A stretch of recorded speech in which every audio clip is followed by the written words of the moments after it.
Bienvenue dans cette nouvelle édition consacrée à l'actualité africaine avec au sommaire le Comité pour la transition et la restauration des institutions qui passe le cap des 100 jours à la tête du Gabon. Quel bilan tiré des actions menées par la junte militaire gabonaise depuis sa prise de pouvoir le 30 août dernier? Élément de réponse dans cette édition. Dernière semaine de campagne électorale en République démocratique du Congo, la vingtaine de candidats en lice à l'élection présidentielle du 20 décembre prochain continuent de battre campagne à travers le pays pour tenter de convaincre les électeurs indécis. Et l'Afrique sportive et culturelle sera valorisée à Paris lors des Jeux Olympiques 2024. Une fan zone africaine vient d'être installée à l'île Saint-Denis en banlieue parisienne, son nom Africa Station. Mais tout d'abord au Sénégal, nouveau rebondissement dans le feuilleton judiciaire de l'opposant Ousmane Sonko. Incarcéré depuis fin juillet, le tribunal de Dakar a ordonné ce jeudi la réintégration d'Ousmane Sonko sur les listes électorales.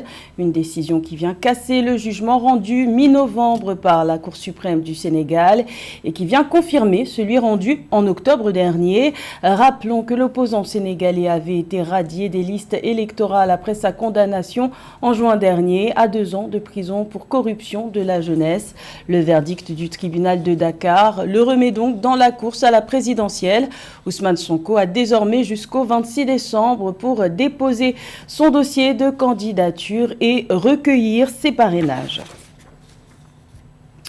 Le Comité pour la transition et la restauration des institutions a passé le cap des 100 jours à la tête du Gabon depuis le coup de force du 30 août dernier qui a renversé le président Ali Bongo Ondimba.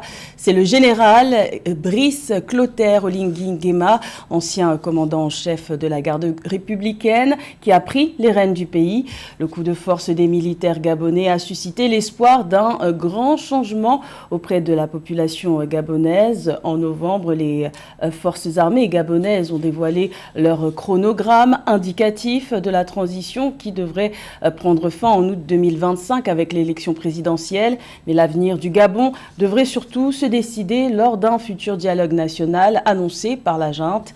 En attendant, le ministre délégué à la présidence de la République, Ulrich Mamfumbi, a dressé le bilan des 100 jours du CTRI. Écoutons-le. Si vous avez suivi un peu toute la panoplie de communiqués jusqu'à ce jour, ça va des postes budgétaires qui ont été créés, ça va de l'allocation allouée aux chefs de canton, aux chefs de village, qui a été revue à la hausse. Ça va de l'éducation, de la santé, des routes qui sont en train d'être faites ci et là. Nous voyons bien qu'un certain nombre de réformes ont été faites.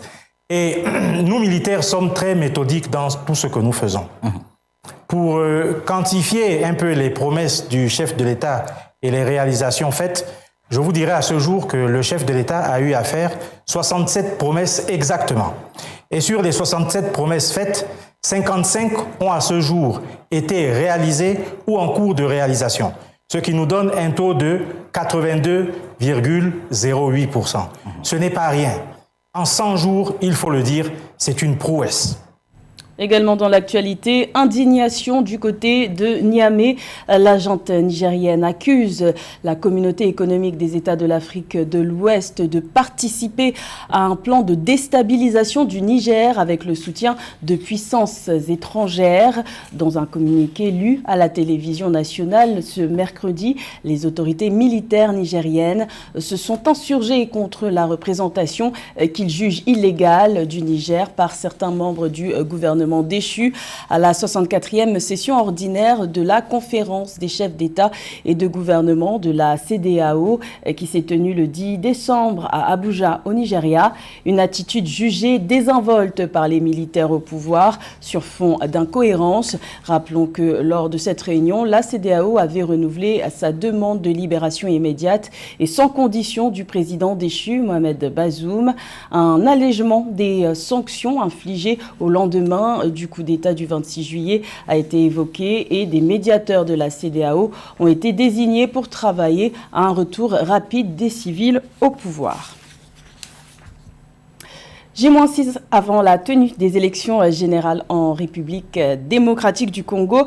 La campagne électorale se poursuit pour la vingtaine de candidats en lice à l'élection présidentielle du 20 décembre. Parmi les sujets brûlants de cette campagne électorale, il y a le chômage, un phénomène urbain qui touche en majorité les jeunes. Samantha Saverou-Sabou-Banga nous présente les promesses de campagne de deux candidats.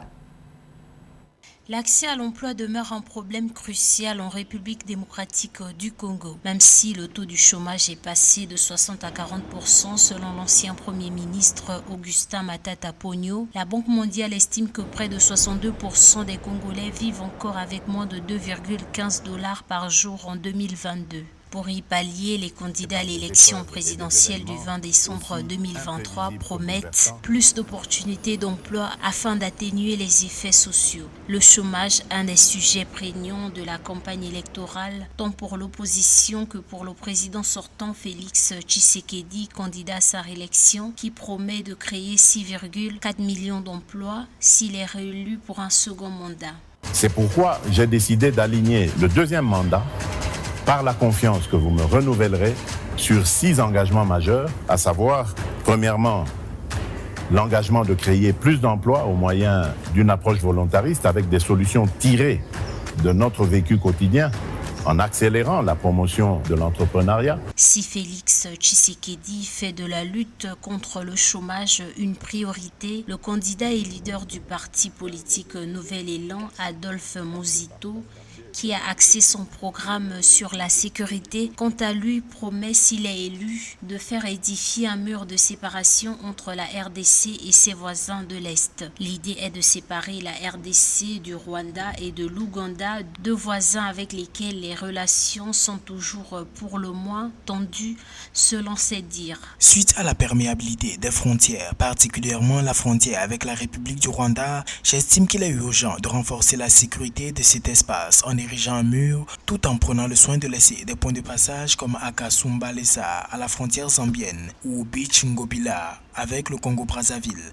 La construction de ce mur de séparation n'est pas synonyme de rupture des relations diplomatiques qui est un problème à part, ni d'échanges commerciaux avec le Rwanda. Le pays le plus vaste d'Afrique subsaharienne regorge des innombrables ressources de son sous-sol, à savoir le colbate, le diamant, cuivre, uranium, coltan, entre autres, qui n'ont pas contribué à améliorer les conditions de vie des populations. Le PNUD situe l'indice de développement humain de la RDC à 0,479, ce qui classe le pays au 179e rang mondial sur les 191. Selon les observateurs, les candidats doivent maintenant chercher les voies et moyens à associer les chefs d'entreprise, les scientifiques, toutes les ressources humaines et les compétences pour relancer l'économie congolaise afin de créer plus d'emplois.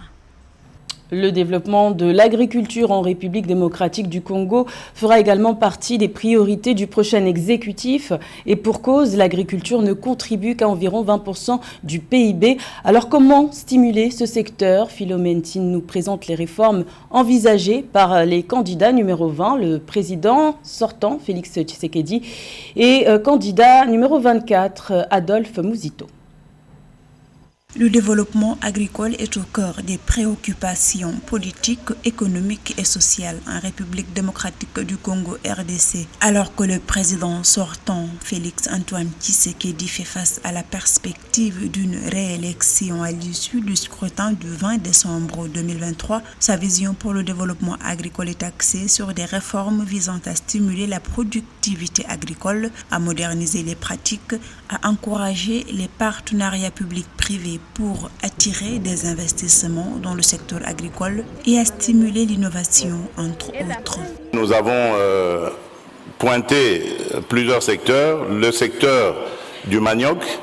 Aujourd'hui, nous avons réussi à impliquer le manioc dans la fabrication du pain à hauteur de 10%. Nous développons en ce moment des semences pour la culture du soja. Nous faisons aussi dans la formation. Aussi, nous avons mis un accent sur la mécanisation. Nous avons lancé un plan très ambitieux que nous avons appelé le plan de développement des 145 territoires. Ce sont les 145 territoires ruraux qui forment la République démocratique du Congo. La RDC se prépare à une ère de changement majeur dans le secteur agricole avec les réformes ambitieuses promises par le candidat Adolphe Muzito. Avec une approche axée sur l'autosuffisance et la souveraineté alimentaire, il promet une augmentation de la part de la production agricole dans la croissance du produit intérieur brut grâce à une politique d'incitation de l'activité rurale et agricole. Les terres arables, sans parler des minerais que regorge notre pays. On a tout intérêt à réapproprier nos terres avec des titres au bénéfice des chefs terriens. C'est la seule façon d'éviter ce qui est arrivé aux Noirs sud-africains qui représentent 90% de la population, mais non que 10% de terres. Ces initiatives conçues pour revitaliser et moderniser le secteur agricole de la RDC sont attendues avec impatience alors que le pays cherche à renforcer sa sécurité alimentaire et à stimuler l'économie. Toutefois, les potentialités agricoles de la RDC ne sont pas suffisamment exploitées vu que le pays dispose de 80 millions d'hectares de terres arables. À cet effet, même s'il occupe plus de 70% des actifs de la RDC, le secteur agricole ne contribue qu'à 19,4% du produit intérieur brut du pays en 2021 selon les données de la Banque mondiale. Et notons qu'à une semaine des élections générales du 20 décembre, la République démocratique du Congo a saisi en urgence le Conseil de sécurité de l'ONU pour solliciter l'appui logistique de la MONUSCO en vue de déployer du matériel électoral et plusieurs accessoires de vote dans l'arrière-pays. Une baisse considérable des arrivages de cacao au Ghana et en Côte d'Ivoire au cours de la campagne 2023-2024 vient d'être démontrée par les statistiques officielles, ce qui suscite des inquiétudes quant à la stabilité des approvisionnements mondiaux en cacao. Et pour cause, le Ghana et la Côte d'Ivoire représentent ensemble plus de 60% de la production mondiale d'or brun. Les explications de Cheikh Omar Kamara. La quantité de cacao arrivant en Côte d'Ivoire et au Ghana, les deux plus grands pays producteurs de cacao au monde qui représentent ensemble plus de 60% de la production mondiale, a considérablement diminué. Selon les statistiques officielles de Cocobo 17 décembre 2023, le volume de cacao trié et scellé arrivant au Ghana au cours de la saison 2023-2024 a diminué d'environ 51% par rapport à 2022. La Côte d'Ivoire semble également avoir considérablement réduit sa production compte tenu de la quantité de marchandises entrant dans les ports ivoiriens. Au 3 décembre 2023, les arrivées de cacao s'élevaient à 840 000 tonnes, en baisse de plus de 34% par rapport à la même période en 2022-2023. Des statistiques qui suscitent des inquiétudes quant à la stabilité des approvisionnements mondiaux en cacao. Une baisse simultanée aussi bien au Ghana qu'en Côte d'Ivoire sur la même période est un phénomène assez bizarre qui fait croire qu'il y a éventuellement une cause commune qui peut être climatique. Mais si tel est le cas, ou même si tel n'est pas le cas, il faut quand même remarquer que la chute de la production et donc de la disponibilité de produits va induire une rareté sur le marché et donc va accroître les besoins de la demande et donc les prix vont augmenter. La baisse de la production de cacao des deux plus grands producteurs mondiaux, la Côte d'Ivoire et le Ghana, est tangible avec la chute des arrivées de cacao, une restriction de l'offre qui pousse les cours mondiaux du cacao vers les plus hauts. Pour les producteurs, c'est peut-être une bonne chose, essentiellement pour ceux qui ont à vendre, mais pour le marché, ce n'est pas une très bonne chose dans la mesure où la demande non satisfaite devra trouver des produits ailleurs. Et ce qui peut vouloir dire qu'en réalité, pour les années à venir, les clients vont devoir aller chercher des sources d'approvisionnement ailleurs si la situation persiste. Mais on espère en passant que ceci est dû plutôt à d'autres causes, par exemple l'organisation des paysans ou de la rétention des stocks. Alors que la saison de récolte du cacao se poursuit, il est important de suivre de près l'évolution de la situation dans ces deux grands pays producteurs de cacao. Selon les prévisions de Cocobo, la production pour la saison 2023-2024 devrait avoisiner les 800 000 tonnes. Cependant, des sources industrielles estiment que la récolte sera plus proche de 600 000 tonnes. Les Jeux Olympiques 2024 se préparent à Paris, en France. L'événement se tiendra du 26 juillet au 11 août prochain. Une fan zone entièrement dédiée au sport et à la culture africaine, dénommée Africa Station, vient d'être installée en banlieue parisienne à l'île Saint-Denis. Plus de détails avec José Douglas. Cet espace sera situé à 2 pas du village des athlètes et du Gros Stade de France. Un vaste espace à ciel ouvert sur l'île Saint-Denis qui aura pour ambition de valoriser l'Afrique sportive et culturelle pendant les JO de Paris 2024 et de rappeler que 60% des athlètes en devenir sont sur le continent africain. J'attends de Africa Station vraiment que ce soit le lieu où toute l'Afrique en communion vive l'olympisme de 2024. Grâce à ce partenariat, l'ACNOA, par la voix de son président, M. Moustapha Berraf, porte-parole des 54 pays du continent africain, souhaite rendre les Jeux olympiques accessibles à tous, pour tous. Les jeunes sont des fervents supporters du sport et de certaines disciplines sportives. Et nous allons mettre à leur disposition ce qu'il faut pour qu'ils puissent s'épanouir et regarder les Jeux olympiques.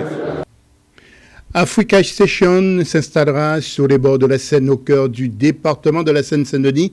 Des leaders du monde du sport, de l'olympisme et de l'entrepreneuriat ainsi que des acteurs majeurs de la diaspora africaine et de hauts responsables des autorités participent à ce projet dans le but de fédérer et de partager, mais aussi d'amitié, de respect, de solidarité et de fraternité. Très heureuse de ces liens magnifiques avec l'ACNOA, son président Moustapha Berraf qui fait un travail extraordinaire.